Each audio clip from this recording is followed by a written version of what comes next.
Good evening, and welcome to this week's Joko conversation, which this week will not be a conversation, but more of a monologue.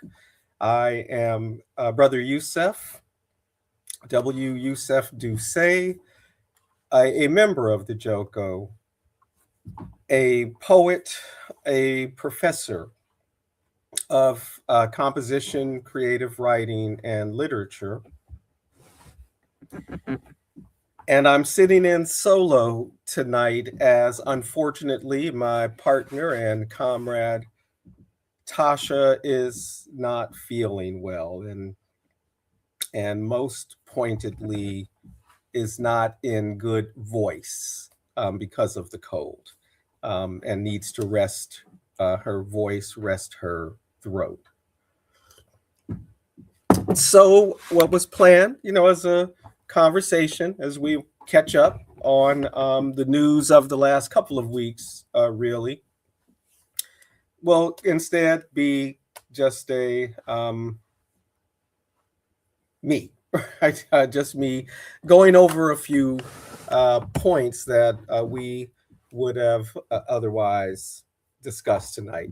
As again, we titled it, We Are Ruled by Monsters, as a further evidence the last several weeks.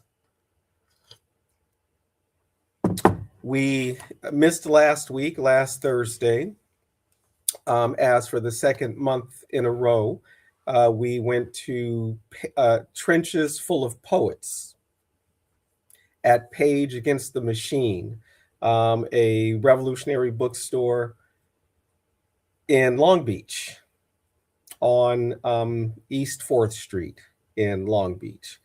Worth checking out if you happen to be in the Long Beach area, the Southern California area. Page Against the Machine.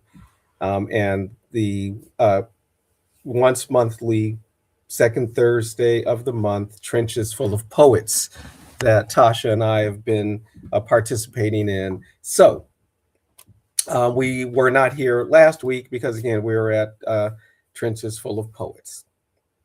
So tonight, as we get started, let me do and let me honor Tasha by doing what she ordinarily does for us. That to always state that we recognize, right, that the work we do in the tradition of our ancestors, and we honor our ancestors, both our direct ancestry, rebels and renegades, our intellectual and spiritual ancestors. And we also honor the ancestors of the original peoples of these lands, this unceded territory, Tongavar, occupied Mexico, occupied Aztlan, occupied Tongavar, the lands of the Tongva people, where we specifically are in the Los Angeles basin, including the coastal Tongva. And so we always honor that, and we do so because it is not, we do it not as performative land acknowledgement, but as ongoing political education, to always put to the forefront that the project that is the United States is a settler colonial project. And we remain bedeviled by the settler colonial project and the internal colonial project that becomes part of the settler colonial project. They're alone, right? We are ruled by monsters. Again, our title for tonight's now monologue, not conversation. So, got some key points here that we were going to talk about together. That I'll just hit on. What's the evidence if we need evidence of how we are ruled by monsters? Ignoring for the moment, right, or not taking into account the just routine, quotidian damage, degradation, despair that's generated by capitalist relations, capitalist production, relations of production throughout the world. Um, Capitalism that enriches that 1%, while the 99% lives hand to mouth. So we're not even going there, right? Just sort of the monstrosity of the colonial capital imperialist system. That is the world we live in. But just the news of the last couple of weeks from the heart of the empire. First of all, we got the ongoing war crimes in the Caribbean, right? The Caribbean declared a zone of peace, and that being completely ignored by the regime, right? As we know, it's been in the news. It has been confirmed that illegal orders have been given, right? So a current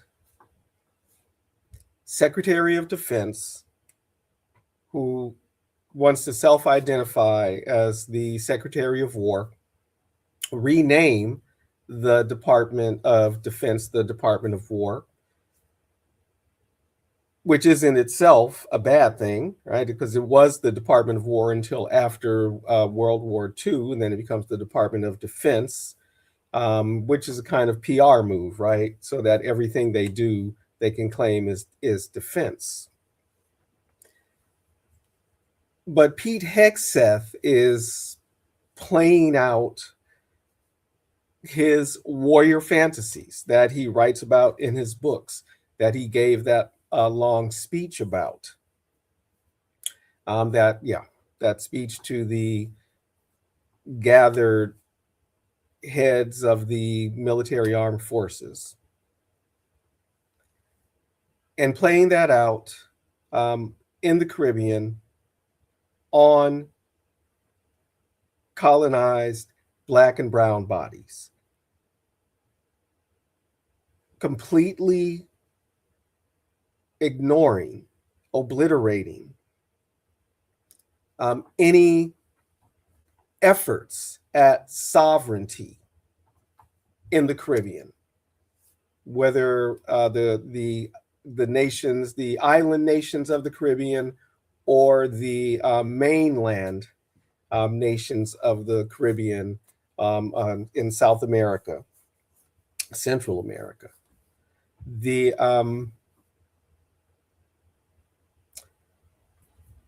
So where does that leave CARICOM, right? And what pressure, if any, can the CARICOM states put on a state like Trinidad, where the executive is being supportive of the imperialists, right? Helping platform U.S. military. Likewise for Guyana. So what force, what pressure can the CARICOM nations bring to bear on those nations to affect a united front against the Yankee aggressor?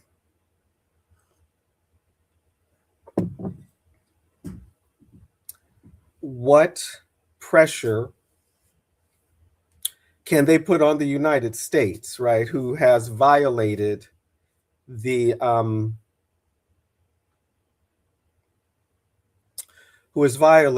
zone of peace, right? The Caribbean declared a zone of peace by CARICOM, I believe by the Organization of American States, of which the United States is a member.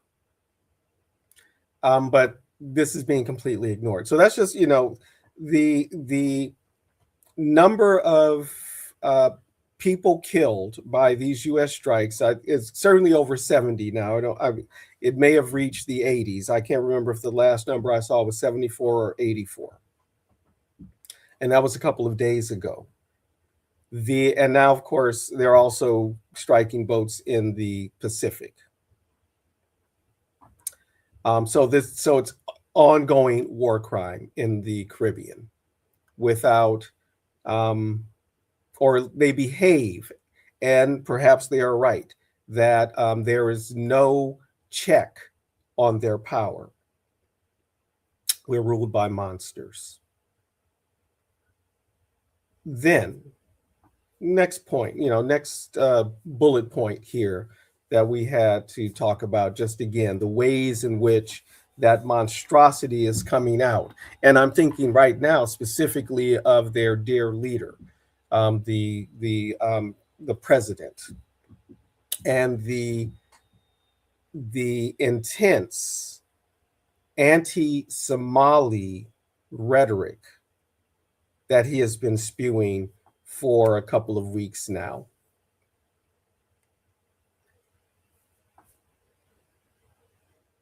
Donald Trump and his father have a documented history of anti-Black racism. And I think, the Somalis are embodying all Blackness, I think, for him right now, right? The vitriol, the use of terms like garbage, is you can feel it in his voice, how deeply he feels it. And of course, none of this should be taken lightly, because we have seen over and over again those who are part of the MAGA Trump cult act on his words. They will see themselves as cleansing. And this is why, when he uses language like garbage, it matters. Because what do you have to do with the garbage? So none of this should be taken lightly. And it's critical. It's absolutely critical to demonstrate, to exercise, to practice solidarity with the Somali community. Trump had the nerve to, ask what's wrong with their country. Why is it so messed up, without any of the self-awareness? Or why would Trump ever be self-aware in that way? Of, U.S. involvement since the 90s, right? Since being embarrassed by General Adid, and the Black Hawk Down scenario. And since then, right, the United States has been intervening in Somalia. So if he wants to know, what's problematic in Somalia, really all he has to do is look at his own um, at his own government, at its foreign policy in Africa, which is committed to keeping Africa uh, destabilized, or rather dependent and divided.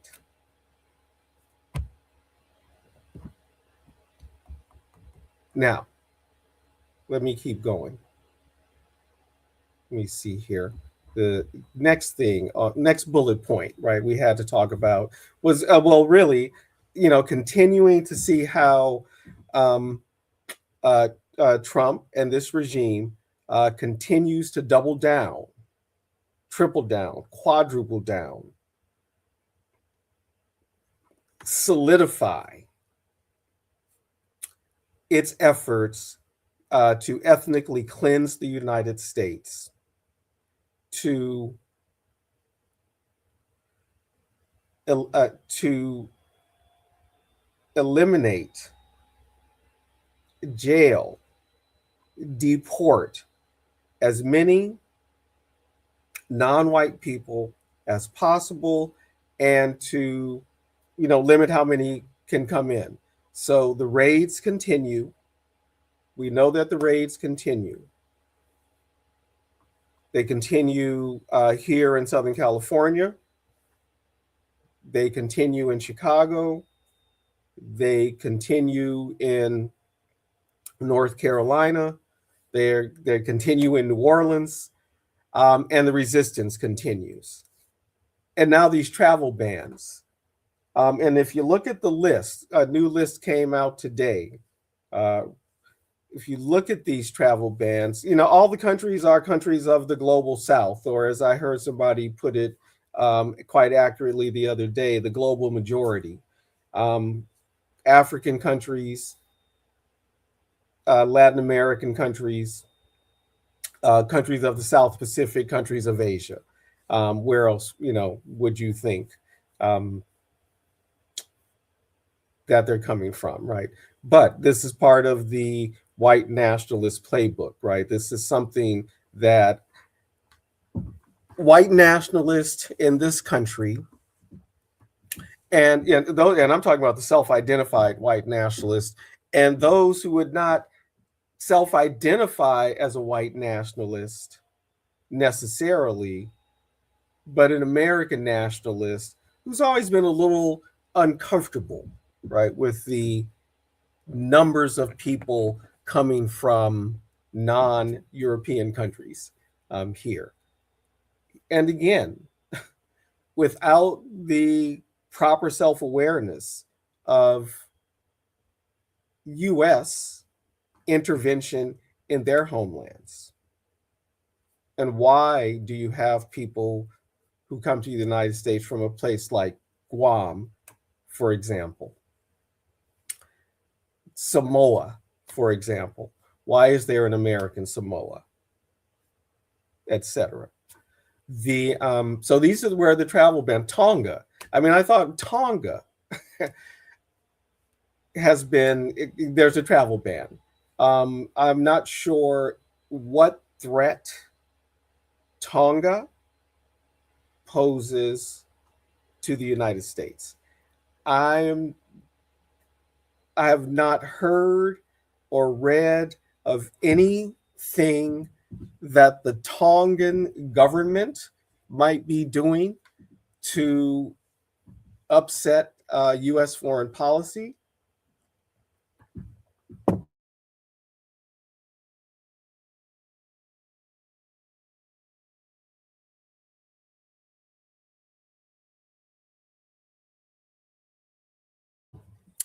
I don't know that, it's just out of the blue. But I do know this, right? Tonga is a Pacific Island nation of non-white people, right? Okay, so this, again, it is an expression of that deeply seated colonial ideology and practice of racism, right? It is almost in some ways the content of the colonialism, right? The white supremacy is what fills that colonial frame. Um, and then, of course, we're ruled by monsters. We've got the ongoing support of the genocide in Palestine, the settler colonial state of Israel in Palestine, fully supported by the United States. However, I always, understand it as what else can the United States do, because settler colonies stick together. Australia, New Zealand, the United States, these Canada, right? These Anglo settler colonies, South Africa. South Africa, this what Anglo Dutch settler colony, and then so how can they not support Israel without belying their own criminality, right? The ongoing crime against humanity that is colonialism, including settler colonialism and enslavement. And we know that enslavement continues under the auspices of the state in the United States via the exception clause in the 13th Amendment, where prisoners become slaves of the state, in effect, rented out to private prisons. It's interesting how things just sort of change their form, but the content is still there. So, ongoing support, and indeed a sense of triumphalism among the Zionists and their allies. And I am pretty certain that there are more Christian Zionists than Jewish Zionists. And maybe even in a certain way, many more Muslim Zionists than we want to admit, or at least Muslim collaborators with Zionism. Primarily the elites, right? Okay, let me go to my next point, right? Because the whole idea was without Tasha, I didn't want to take all evening, right? But some of the things that we've been looking at that demonstrate how we are ruled by monsters, and this is a horror show, but a horror show that we all need to survive. So there was something very interesting that I hope a lot of people caught in that screed that Trump gave last night. He talked about who, there's a certain point in the speech, and this might have been when he was announcing, the checks that are going to be sent out to the soldiers, right, or to military personnel. And this claim that the United States was going to take care of its citizens with the so-called windfall, right, from the tariffs. And I suppose it is a windfall, but I also know that it's the people in the United States who are paying that. So this import tax that is paid by the citizens and residents of the United States, right? So in there, he talks about sharing that with the good. The key word though was the productive citizens of the United States, right? And that's the key word, productive. This whole it is a eugenicist notion. And here another expression of the monstrosity of the moment. Um, that subtle language is certainly. I don't even think it's a dog whistle, right? It is a it's a blowhorn, right, to those out there who want to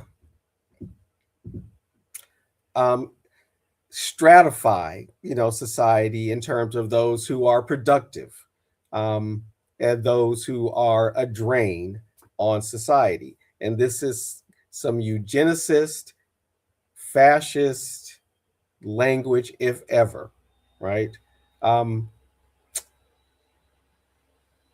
and that is so closely related to all of the healthcare issues, the prioritizing uh, uh, of medical companies, insurance companies, and pharmaceutical companies' profits over the health of the people. That's number one. The medical corporations, the insurance companies, the hospital and health provider companies, the both general and specialized, the pharmaceutical companies. Their right to profit is above any other right that human beings have. And that is core to this inhumane, capitalist, monstrous system. And so all of these changes and things that are coming down, though, right, from both HSS, which office is Oz in, the this these recommendations against the medical advice of the experts. And understandably, I know a lot of folks have issues with the medical industry, and that's proper. But we need to be clear and critical and scientific about medical science and the real advances that have been made and that can be and should be available to the general public. And these are the very things that are under attack. And that too is related to this eugenicist um, sector, should I ask?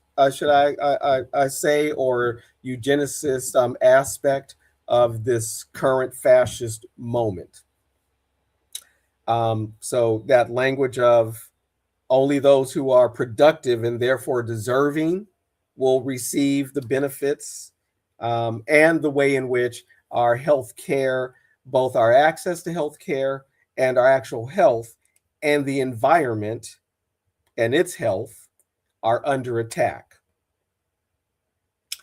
And even there, right, they fall back on the survival of the fittest, right? This eugenicist idea. Yeah, if your immune system isn't strong enough to survive, do you deserve to survive? That's that eugenicist thinking that we need to really be paying attention to.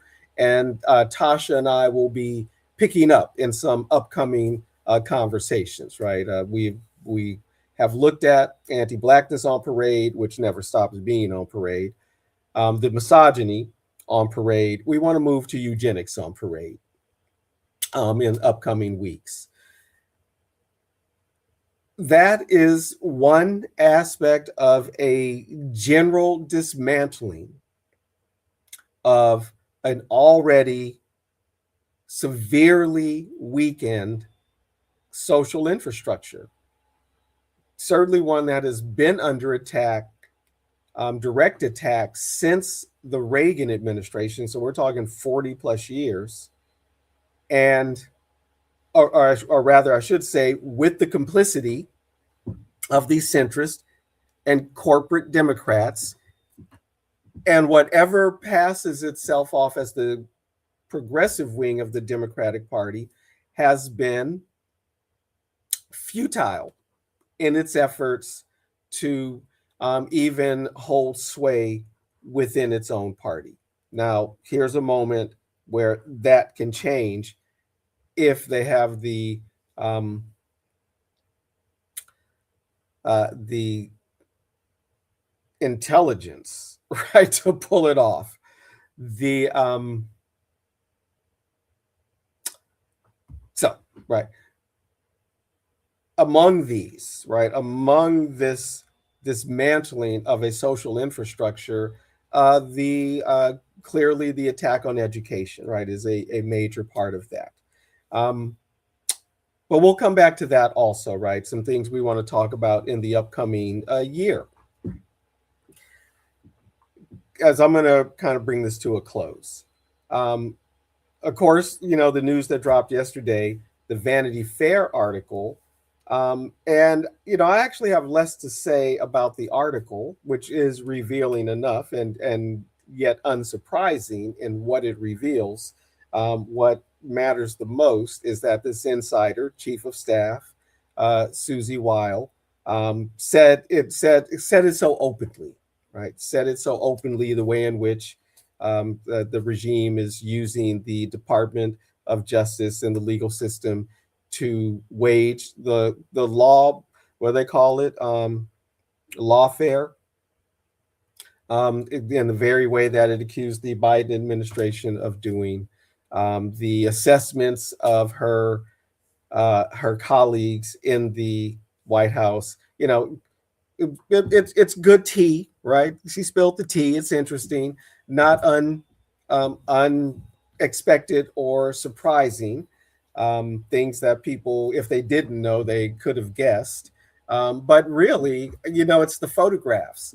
And kudos to the photographer. If I remember, Chris Anderson, if I remember correctly, um, who did the photography for the Whipple article, because they reveal the monsters that rule us. You know that those are some really revealing photos. The cropped close-ups of Vance and Levitt, the black and white close-ups and the use of shadow for the um, Miller and the Rubio photographs, right? The close up of Susie Wiles. I mean, these are revealing photographs, and you know, hats off to the photographer who reveals, you know, my subjective interpretation, the monsters that they are, um, and the monster whom they serve, who picked them to do his bidding. Cruelty is the point. Cruelty is policy under this regime. So I'm going to end it there. Our little, or in this case, you know, my little, we were going to have a conversation about these, but so my little monologue on the ways in which, you know, our rulers, the fascist MAGA Republican Party, the enabling corporatist Democratic Party, both of them continuing to be imperialist parties,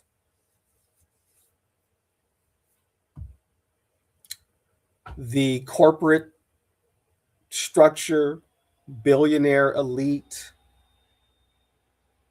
across industrial sectors, and landowners that they actually represent and govern, for whom they govern, the religious and artistic cultural producers that uphold this worldview and exist within it as markets and industries. And all of this is being revealed certainly by the Epstein files as more and more comes out, though none of it should be surprising to any of us. So we know that we are ruled by monsters. What do we do to survive the horror movie? What do we do to get out of the house, to make it through the forest, to get home alive? And maybe even destroy or cause the monster to destroy itself. So that's where we're going to end. Thank you. Thank you for watching. Again, I am Brother Youssef of the Joko Collective. This has been a Joko monologue instead of a Joko conversation. My dear partner and comrade Tasha is not feeling well, so I went solo tonight. Thank you for joining us, being with us. I hope that you enjoyed it, and I ask you, if you have not subscribed, please subscribe. Please help us with the algorithm, and please share. And all of those things really help with the algorithm. We are not monetized, and because we aren't monetized, that probably hurts us in the algorithm. But we don't do this. We don't make our living this way, right? This is part of our contribution to trying to create the world we want. Are engaging in the ideological battle, the information battle, the intelligence front of the liberation struggle. So please subscribe, like, and share. And I'll end the way I always end, by quoting Bob Marley from the song Revolution, the Natty Dread album. Revelation reveals the truth. It takes a revolution to make a solution. Let's make a revolution, y'all.